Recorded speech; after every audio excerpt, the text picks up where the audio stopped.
Bonsoir tout le monde. Une fois n'est pas coutume, je vais faire un petit peu de politique. Donc j'ai été contacté par Jean-Pierre qui lance une liste avec d'autres personnes sur Vauche.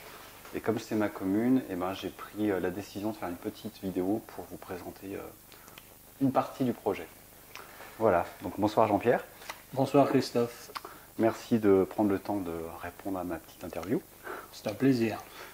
Voilà, donc moi j'ai été très touché par l'aspect écologique du projet, l'aspect bien-être, nutrition, agriculture.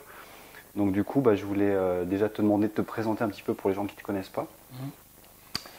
Donc Jean-Pierre Bruyère, j'ai 64 ans, je suis marié, j'ai 2 enfants, 4 petits-enfants pour la petite histoire. Je suis retraité depuis le 1er septembre 2018. J'ai fait une carrière dans l'enseignement privé sous contrat. J'étais directeur d'établissement scolaire pendant une bonne trentaine d'années. Et puis donc j'ai mis fin à mes fonctions. Je dirigeais un établissement à Périgueux en Dordogne, une belle région rurale aussi.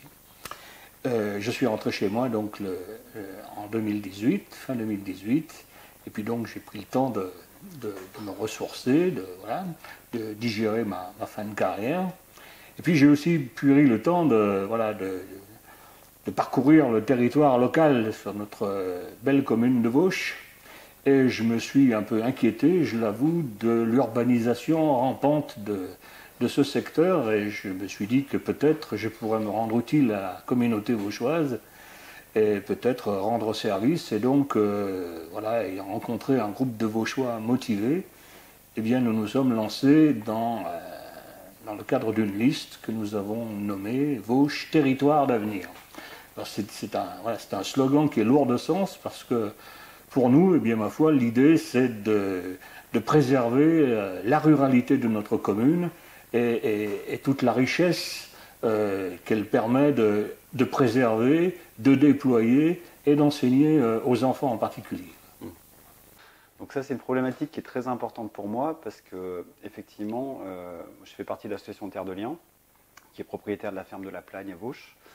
Et malheureusement, le constat, c'est qu'on perd 200 fermes par semaine. Il y a 200 fermes qui arrêtent de travailler et donc qui sortent du giron agricole pour justement être urbanisées, bétonnées. Et c'est des terrains qui sont perdus pour la production agricole. Alors, le constat que tu fais, c'est un constat évidemment que pour le coup je partage, puisque je m'aperçois bien que le nombre d'immeubles qui poussent sur la commune de Vauche participe de ce grignotage rampant, oui, en tout cas qui pose question, qui inquiète un certain nombre de Vauchois en particulier. Nous, dans le cadre de notre démarche et dans le cadre de notre campagne, nous avons rencontré les agriculteurs et nous avons essayé de partager avec eux de façon à pouvoir préserver autant que nous le pourrons cette ruralité et la richesse des terres agricoles qui sont sur notre commune pour pouvoir en particulier en faire profiter les plus jeunes. D'ailleurs, dans le programme, ce qui est intéressant, c'est qu'il y a aussi une partie qui est pour relocaliser l'alimentation des enfants, notamment dans les structures. Oui, alors on a 500 enfants maternels primaires, entre 500 et 600 enfants maternels primaires qui sont scolarisés sur Vauche. Et donc l'idée, effectivement, c'est d'utiliser le plus possible des circuits courts, des produits locaux, faire travailler nos agriculteurs et notre tissu local de façon à deux choses. De façon, faire un certain nombre d'économies, d'une part, ensuite manger de façon saine, d'autre part, et troisièmement, je pense, permettre aux enfants de découvrir peut-être de nouvelles cultures potagères. Et quand on est dans le cadre de circuits courts, qu'on travaille dans la proximité avec les agriculteurs du secteur, c'est davantage possible de trouver des souplesses qui permettent d'aménager des menus et faire découvrir l'éducation au goût aux enfants. Alors, il y a quelque chose que j'adore, parce que j'ai été contacté un petit peu pour ça, et les gens qui me connaissent, qui me voient en conférence ou sur Internet, etc., savent que mon leitmotiv, mon cheval de bataille, c'est d'implanter des fruitiers de partout pour créer une abondance de partage. Parce que l'arbre, c'est la convivialité, c'est le partage, c'est la nourriture à portée de main, et c'est éducatif aussi pour les enfants aussi. Oui. Alors, moi, je ne veux pas m'engager sur la plantation d'un nombre particulier d'arbres fruitiers. Pour autant, je souscris tout à fait à l'idée. Et si j'ai le bonheur, si nous avons le bonheur d'être élus, nous participerons à cette aventure de planter des arbres fruitiers dans les écoles pour pouvoir faire découvrir aux enfants le plaisir d'aller cueillir un fruit sur un arbre.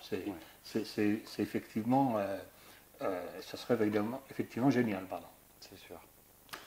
Alors après, il y a aussi un aspect que j'ai trouvé vraiment intéressant par rapport à d'autres manières d'aborder la politique, entre guillemets, c'est d'aller chercher des partenariats, des compétences en dehors de la simple équipe qui va se porter candidat, en fait. Oui, alors bon, il y a la compétence de Christophe en particulier, mais il y en a d'autres dans cette liste avec des gens qui ont une véritable sensibilité éco-citoyenne, je vais dire. Et puis nous cheminons aujourd'hui avec un collectif d'associations qui nous propose d'ailleurs une charte sur l'environnement et l'éco-citoyenneté. Cette charte, nous allons donc la signer vendredi 13, en espérant que ça nous portera bonheur. Et donc nous avons bien l'intention, effectivement, de concerter en amont avec ces associations, avec ces personnes qui sont sensibles à toutes ces questions, pour que les réalisations qui seront les nôtres, les projets qui seront les nôtres, soient véritablement, conformes à ce que nous en attendons en termes de protection de la planète et d'économie d'énergie, en particulier. Merci. Voilà, Christophe. Merci. Voilà, alors j'en profite vraiment à dire que c'est très très important de s'impliquer au niveau politique localement. C'est vrai qu'on a souvent été déçus par des échelons supérieurs en termes de politique, par des programmes qui ne sont pas tenus ou des, bon, on ne peut pas dire des mensonges, enfin si on va le dire. Là, en termes de local, on peut vraiment faire quelque chose d'intéressant et on sort de la critique pour vraiment proposer quelque chose. Complètement. Et vous pouvez compter sur ma détermination personnelle en tout cas, pour qu'à Vauche, on enclenche une véritable politique tournée vers l'éco-citoyenneté et la protection de l'environnement. Bon, merci Jean-Pierre. Merci Christophe.